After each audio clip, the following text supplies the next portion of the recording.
الرحيم anigoo ah Yunus Axmed Sheekh oo ganacsatada magaalada maanta waxa maaragtay aan idaacada aan u yeernay dib oo xagga ganacsiga naga haaya dibkaas oo uniformkii iskuulada ayaan diyaarinaa dadka arqaamada iyo uniformka gada waxay ku xisaabtamaan sanadka 12 biloodba bisha koobaad oo waqtigan amal sanadkii hore oo soo dhaafnay dibkan waana soo qabtay waa iskaga aamusnay in laga bixi raba ayaan u maleynaynay kii ayaa nagu sii darsaday waxa soo baxday uniformka iskuulada inay dad khaas ay soo xirteen oo in la heshiiyeen dadka maamulayaasha iskuulada oo sida maaragtay headmasteryaasha ama dadka maamulka iskuulada iskala private ama ha ahaadana kuwa dawladda ayadoo ganacsiga maaragtay waqtigan la joogo adduunka laga raadinayo ganacsi xur inay waqtigan maanta wajeer ay dadkii mutacallimiinta ay akhristeen oo xag iskuulada akhristeen inay maaragtay ku kacaan falal maxaan ku rahaa inay ganacsiga ayaga xirtaan oo wax ay dadka awoodin oo kharash ay dul saaraan oo dadka ay maaragtay ay anaga ganacsiga inay nagu xayiraan oo nagu baariyaan oo uniformkii aan gadaynay wax loo kala dhaha ama maaragtay sawir iskuul aan looga baahneen ay dadka ku xujeeyaan ayaa soo baxday xabashada aan qabno waa midaas annagoo dadkii arqaamada ku ganacsanay oo maaragtay dhinaca uniformka u sii qaabilsanay magaalada wajeer dawladda countiga ninka la yiraahdo wasiirka ganacsiga iyo wasiirka educationka waxaan ka codsanaynaa iyo dawladda koraba hadii codkayna u gaara inay maxaan ku rahaa dadkaas sida musuqmaasuqa kula heshiiyeen headmasteryaasha iyo maxaan ku rahaa maamulayaasha iskuulka oo dadkii maryaha waxaan loo baahneen oo wajeer weligeed lagu arkeen ku xireen in maxaan ku rahaa arintaas ay gadaal ugu laabtaan ayaan ka codsanaynaa marada dadka waalidiinta la soo siinaya oo maxaan ku rahaa qafka asagoo waxa la leeyahay waraaqa loogu soo qoraa meel hebel tag meel hebel waxa qafka inuu tagi karin laga yaabaa maamo ilmo agoon iska haysata dhac karta oo maxaan ku rahaa oo museego ku xirneed 10 sano oo kale ama 5 sano ku xirneed oo ilmihii asaga deyn ugu qaadanaysay meeshii maba qaba baadki iyo wixii ay ku soo qoreen iskuulkooda ku soo qoreen maba qababa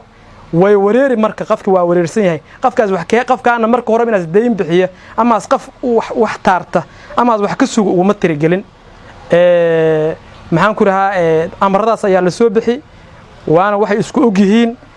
qafka anagoo uniformka dhex taagan ayaa telefoon loo soo diray oo la leeyahay ka tag meeshaas meel hebel tag dadkii 30 sano magaaladan uniformka ku soo ganacsanay oo ka soo shaqeynay oo juhdi soo gili oo lacag soo gili ayaa xoolahooda dhan oo intaas ku soo tacbayaan waxba kama jiraan ay dad ku soo saareen arintaas ayaan cabasho ka nahay waxaan codsanaynaa oo cod dheer iyo cod gaab baan ku codsanaynaa inay maxaan ku rahaa arintaas ayada fiiri gooni loo yeesho anigoo ah Cabdi Cusmaan Yuusuf oo kamid ah ganacsatada uniformka gada waxaan ka cabanaynaa waxyaabo dhibaatooyin fara badan oo dadweynaha wajeer iyo anagoo ganacsatada labadaba haysta waxyaabahaas waxa kamid ah in sanadkii hore la dhahay dadka ilmaha form 1ka in maartay ay uniformka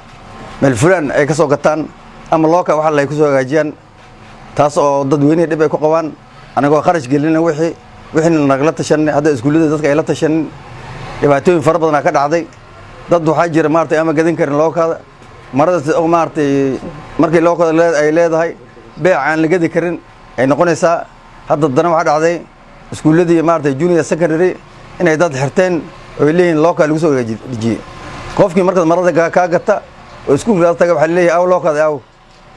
marka taasna dhib ay dadweynaha ku tahay xilli abaar lagu jiraa dadku wax ma gadan karaan beec aan gadan karin leeyahay annaga dhaqaalayn waxaan gelinay maartay dharkaan aan gelinay waxyaabahaas oo iska jireen waa naga soo hoos galeen waxaan codsanaynaa dawladda kore iyo dawladda hoosaba in arintaas la soo fargeliyo oo dadkaas oo dad maartay oo qaarkood la yaabaan inay dawladda u shaqeynayaan ama maartay education u shaqeynayeen in maartay dib weyn ay noo hayaan oo maartay laga dhiga muxuu ahay bacshirada free laga dhiga nin walba meesha wax ka gatay nin walba nasiibkiisa intaas iyo nabadgelyo cabasho waxaan isku imaadnay inaan cabasho jeedino taasoo ku saabsan macallimiinada iskuulada anagoo ah dadka uniformka gaday waxaan codsanaynaa arrimahan uniformka arrimaha lagu soo rogay oo maaragtay baajka dadkii oo maaragtay si sharci darro kula heshiiyey macallimiinta iskuulka oo meel fulaan in uniform laga soo gaday mugay meeshaas waa qasab ka dhigay taasaan ka hor dhimaadsannahay cabashada intan isku kaan keentay waa mid iyada taas waxaan rabnaa in si tilaabo sharci ay dawladda ka qaad ana cabdi aadan isaaq waxa way meeshan waxaan keenay ummadii wax naga gadatay in alaabta soo celiyaan moorilaan soo celiyaan moori haddaan ku riweyn oo meel ugu dhaxan muddo haddaan alaabta qaali laga gado jeegi oo 500 la gadayo oo 50 la gadayo 600 la gadayo 700 oo la dhax arintaas ay jirtaa waa in ay jirtaa arintaas cabashada meesha u joognaa ta waxaan inay naga qabto dawladda kori hoos ma waxaan naga aragtay